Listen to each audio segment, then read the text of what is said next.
Hello friends, welcome to literary salon.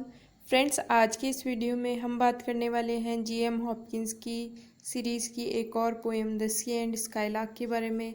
तो शुरू करते हैं आज का वीडियो। सबसे पहले हम पोएम के बैकग्राउंड को देख लेते हैं। जो पोएम है वो Victorian poet Gerard Manley Hopkins के द्वारा 1877 में लिखी गई थी और ये कई और लाइक सोनेट्स के साथ में लिखा गया था। इसका ओरिजिनल टाइटल जो था वो था वॉकिंग बाय द सी, लेकिन इसको बाद में चेंज करके the sea and the skylark कर दिया गया। जो पोएम है वो रेगुलर पेट्रार्कन सोनेट की फॉर्म में लिखी गई है, यानी कि ऑक्टेव और सेस्टेट में पोएम को डिवाइड किया गया है, यानी कि 8 और 6 लाइन का पैराग्राफ बनाया गया है। जो शुरू की 8 लाइन्स है उनको 2 क्वार्टर में डिवाइड किया गया है, यानी कि 4-4 लाइन के पैराग्राफ बनाए गए हैं। और जो लास्ट की 6 लाइन है उनको 2 टर्सेट्स में डिवाइड किया गया है, यानी कि 3-3 लाइन के स्टैंजा बनाए गए हैं।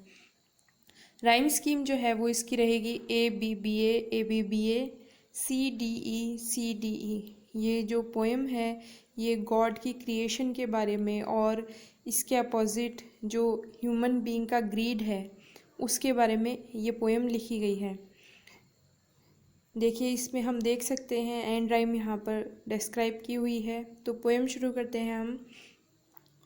On ear and ear two noises too old to end. कि ईयर और ईयर यानी कि एक कान और दूसरा कान, इट डजेंट मीन दो सेपरेट ईयर्स हैं। यहाँ पर कलेक्टिवली बताया गया है कि दोनों कानों में साउंड पड़ती है, आवाज़ सुनाई देती है। किसकी? Too old to end. कि ऐसी आवाज़ जो पुराने टाइम से चलती आ रही है, या ऐसी साउंड जो ओल्ड टाइम से चलती आ रही है लेकिन वो फिनिश नहीं हो पा रही है। ट्रेंच जो है वो स्टीप या स्लॉपी साइड होता है किसी वैली का या ओशन का। तो राइट, तो उसके राइट में क्या है?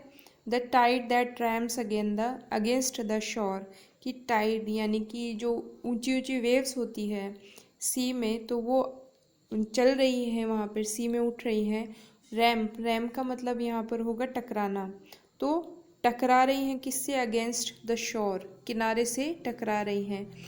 विथ अ फ्लड और अ फॉल। कि उसमें कई बार फ्लड यानी कि ऊपर उठ रही हैं वो, और कई बार फॉल यानी कि कई बार नीचे गिर रही हैं। लो लल ऑफ और ऑल रोर। कि कई बार जो ये वेव्स हैं ये कैसी हो जाती हैं? इतनी लो हो जाती हैं कि मानो किसी ने लल यानी कि लोरी सुनाई हो। लल ऑफ यानी लोरी सुनकर सो जाना। और ऑल रोर कि कई बार इतनी ज़्यादा लाउड हो जाती हैं या वाइल्ड हो जाती हैं कि मानो इनसे रॉरिंग की या गुर्राने की साउंड आ रही हो। Frequenting there while moon shall wear and band. कि ये जो वेव्स हैं ये फ्रिक्वेंट यानी कि बार बार चलती रहेंगी, उठती रहेंगी, गिरती रहेंगी। कब तक? जब तक कि मून है, यानी कि जब तक मून का एग्जिस्टेंस है। ये कहते हैं ना कि समंदर में जो टाइड है वो किसकी वजह से आता है? जो मून का ग्रेविटेशनल फोर्स है उसकी वजह से टाइड्स आते हैं। तो जब तक मून है तब तक ये टाइड्स आते रहेंगे, वेव्स ऊपर नीचे होती रहेंगी। और कब तक? मून शैल वियर एंड वेंड। कि जब तक मून जो है वो वियर यानी थक नहीं जाता। एंड वेंड का मतलब यहाँ पर होगा घिसना। तो यहाँ पर घिसने का मतलब जब तक मून एग्जिस्टेंस में है तब तक ये वेव्स चलती रहेंगी। तो यहाँ पर हम एलिट्रेशन देख सकते हैं। एलिट्रेशन यहाँ पर हो जाएगा फ्लड और फॉल में हो जाएगा, वियर एंड वेंड में हो जाएगा, और जो रिपीटेशन है ईयर एंड ईयर का यहाँ पर वो हो जाएगा। और एसोनेंस जो यहाँ पर है वो राइट और टाइड में हो जाएगा। नेक्स्ट मूव करते हैं क्वार्टरेन में। Left hand of land I hear the lark ascend. कि लेफ्ट हैंड साइड में, राइट हैंड साइड में तो मैंने क्या देखा? सी है जिसमें वेव्स उठ रही हैं। लेफ्ट हैंड साइड में मैंने देखा कि स्काईलार्क जो है वो असेंड यानी कि ऊपर उठ रहा है। डिसेंड का मतलब नीचे आना, तो उसका अपोजिट होता है असेंड। तो लार्क जो है वो ऊपर उड़ रहा है। His rash fresh rewinded new skin score in crisps of curl of wild winch wild and paw and pelt music। कि ये जो लार्क की साउंड है ये रैश फ्री है। रैश का मतलब बिना किसी स्टॉपेज के, बिना किसी बाउंडेशन के बिल्कुल फ्रेश है, बिल्कुल क्लियर है या बिल्कुल न्यू है। रिवाइंडेड, रिवाइंडेड का मतलब जो बर्ड्स हैं वो रिपीटेडली सेम म्यूजिकल नोट्स गाते रहते हैं या बोलते रहते हैं, तो रिवाइंड का मतलब वो रिपीट कर रहे हैं उस साउंड को। और न्यू स्किन्ड स्कोर का मतलब यहाँ पे हो जाएगा कि ये जो फ्लॉक है या तो ये बिल्कुल न्यू लार्क्स का है या फिर ये नए लार्क्स जो है वो नए म्यूज़िकल नोट्स गा रहे हैं।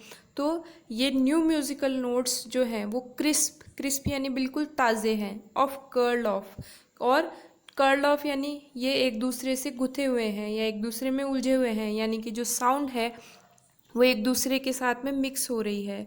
और ये वाइल्ड साउंड जो है वो विल्ड कर रही है, यानी कि राउंड एंड राउंड वो घूम रही है। या तो जो लार्क्स है वो घूम रहे हैं या फिर जो साउंड है वो एको होकर बार बार में आ रही है, यानी कि जब पोएट जो है वो सी शोर के पास में घूम रहा है तो ये साउंड बार बार में एको होकर पोएट को सुनाई दे रही है। And pour and pelt music till none's to spill nor spend, और ये जो म्यूज़िक है लाख का या ये जो वर्सेस हैं, ये जो गाना गा रहे हैं बर्ड्स, तो ये कब तक पॉर करेंगे अपना म्यूज़िक और कब तक हैविली ये रेन होती रहेगी, म्यूज़िकल रेन होती रहेगी पोइट पे। ये म्यूज़िकल रेन तब तक होती रहेगी जब तक उनमें से कि हर एक के पास में कुछ ना बचा रहेगा, मतलब सब कुछ वो अपना स्पेंड कर देंगे और उनके पास में कोई भी चीज़ स्पिल करने के लिए यानी कि पोएट के ऊपर उड़ेलने के लिए कोई भी म्यूज़िक नहीं बचेगा। यानी कि पोएट को सुनाने के लिए जब उनके पास में कोई भी वर्ड्स नहीं बचेगी वो तब तक कंटिन्यूसली इसको गाते रहेंगे और कंटिन्यूसली अपना एफर्ट करते रहेंगे। यहाँ पर एसोनेंस हम देख सकते हैं, अलिट्रेशन यहाँ पर हो जाएगा, बार बार में सी का आ रहा है, क्रिस्प, कर्ल, और डब्ल्यू का आ रहा है, wild, winch, whirl, etcetera etcetera. Pour का आ जाएगा पावर एंड पेल्ट, और स्पिल एंड स्पेंट में भी एलिट्रेशन देखने को मिलेगा। ओनोमोटोपोइया जो है वो क्रिस्प वाली साउंड में आ जाएगा और विल्ड वाली साउंड में भी आ जाएगा। यहाँ पर एसोनेंस हम वेरी फर्स्ट लाइन में देख सकते हैं, हैंड, लैंड, असेंड एक्सेट्रा जो वर्ड्स हैं इनमें में एसोनेंस देखने को मिल जाएगा। आगे हम मूव करते हैं सेस्टेट के फर्स्ट टर्सेट की तरफ। तो यहाँ पर पोएट लिखते हैं, how this two shame this shallow and frail town, how ring right out our sordid turbid time, कि ये जो दो साउंड्स हैं या ये दो म्यूज़िकल नोट्स हैं, किसके, एक सी के और दूसरे स्काईलार्क के, सी वेव से निकली हुई वॉइस और स्काईलार्क द्वारा गाया हुआ म्यूज़िक, ये दोनों टाउन को या यहाँ के लोगों को अशेम्ड फील करवा रहे हैं, क्योंकि यहाँ के लोग क्या हैं, शैलो और फ्रेल हैं। शैलो का मतलब वो रिलीजियस बिल्कुल भी अवेयर नहीं है, और फ्रेल का मतलब वीक और अनहेल्दी है, यानी कि लोग रिलीजन के बारे में या गॉड के एग्जिस्टेंस के बारे में बिल्कुल नहीं सोचते। जबकि जो सी का म्यूज़िक है और लार्क का जो म्यूज़िक है वो क्या है, बिल्कुल फ्रेश है, होली है, प्योर है। हाउ रिंग राइट आउट और सॉर्डेड टर्बिड टाइम, कि ये जो म्यूज़िक है ये कैसा बज रहा है, अनप्लीजेंट है। यहाँ पर जो म्यूज़िक बज रहा है इस टाउन में ये अनप्लीजेंट है। और टर्बिड टाइम यानी कि ये टाइम जो है वो बिल्कुल क्लाउडी यानी कि अनक्लियर है, कन्फ्यूज्ड ह्यूमन बींग्स यहाँ पर रहते हैं। Being pure we life's pride and cared for crown, कि बीइंग प्योर कि हम क्या सोचते हैं कि हम अपने आप में प्योर हैं और प्राइड फील करते हैं इस चीज़ के लिए, लेकिन हम एक्चुअल में क्या है, सॉर्डेड हैं यानी कि अनप्लीजेंट हैं या डर्टी हैं। और वी लाइव्स प्राइड कि जो ह्यूमन बींग इस चीज़ पे बोस्ट करते हैं, घमंड करते हैं कि हम क्या हैं, हम जो ह्यूमन बीइंग है या लिविंग बीइंग की सबसे सर्वश्रेष्ठ प्रजाति है, वो किस चीज़ के लिए केयर करते हैं कि क्राउन के लिए, यानी कि हमें सबसे अपर पोजीशन इसमें लिविंग क्रीचर्स में दी जाएगी। लेकिन फिर भी जो पोएट है वो ये मानते हैं कि हम बिल्कुल भी प्योर नहीं हैं, हम बिल्कुल भी होली नहीं है, हम रिलीजियसली अवेयर नहीं हैं। पोएम की लास्ट लाइंस की तरफ मूव करते हैं। We life's pride and cared for crown have lost that cheer and charm of earth's past prime, or make and making break are breaking down, कि हम जो ह्यूमन बीइंग है, जो सुपीरियर क्रीचर्स माने जाते थे, जो क्राउनी क्रीचर्स माने जाते थे इस वर्ल्ड में, कि जिनको इस वर्ल्ड में जितनी भी थिंग्स है, वर्ल्डली थिंग्स है, उनको यूज़ करने का सबसे पहला राइट था। तो हमने क्या किया है, हमने वो जॉय, हमने वो चार्म लॉस्ट कर दिया है, खो दिया है कि हम सुपीरियर पोजीशन पे आ सके। क्यों? रीज़न इज़ दैट कि हमने चीज़ें बनाई और बनाई हुई चीज़ों को तोड़ा, और इतना ज़्यादा तोड़ा कि down to man's last dust, कि वो डस्ट में मिल चुकी है, यानी कि डिस्ट्रॉय हो चुकी है। यानी कि हमने चीज़ों को एक्सेसिवली यूज़ कर लिया और इतना ज़्यादा यूज़ किया कि अब वो चीज़ें डिके हो चुकी है, डिस्ट्रॉय हो चुकी हैं, कि वो डस्ट बन चुकी हैं।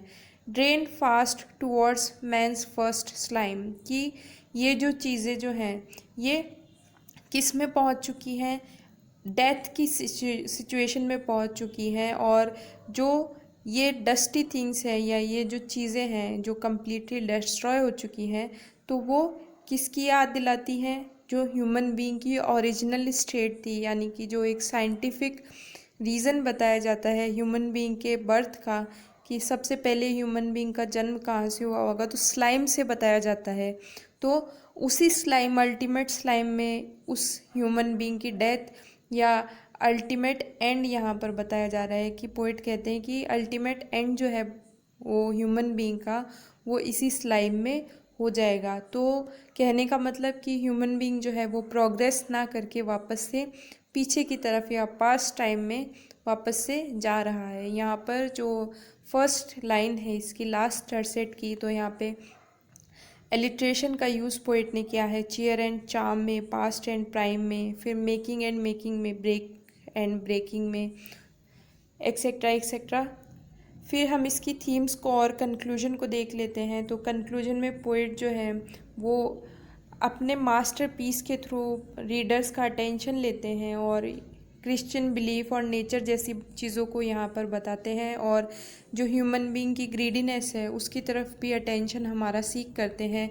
और सी और स्काईलार्क जो है वो प्योरिटी की सिंबल है, जबकि जो टाउन है वो डर्टीनेस का या इम्प्योरिटी का, अनप्लीजेंटनेस का सिंबल यहाँ पे शो किया जा रहा है। जो क्रिश्चियनिटी के है उसका बिलीफ यहाँ पे सी और स्काईलार्क के थ्रू सिंबल उसको बताया जा रहा है। तो यहाँ पे सिंबलिज्म और इमेजरी का भी एक्सेसिव यूज़ हुआ है, और जो ह्यूमन बीइंग की एगरनेस है और लॉस्ट लव जो है वो गॉड के लिए, वो भी यहाँ पर शो किया जा रहा है। नेचर लवर जो हॉपकिंस रहे हैं, तो दो एंशिएंट साउंड और सी और स्काईलार्क को सिंबलाइज किया है नेचर को दिखाने के लिए, और ये दोनों ही सिंबल मैंने बताया प्योरिटी के हैं। इस डार्क वर्ड में, इस सैड वर्ड में दोनों ही सिंबल यहाँ पर प्योरिटी के, होलीनेस के यहाँ पर दिखाए जा रहे हैं। तो यहाँ पर आकर ये पोएम फिनिश हो जाती है हमारी। Thanks for watching this video. आपसे नेक्स्ट वीडियो में बात होगी। Till then bye bye, thank you.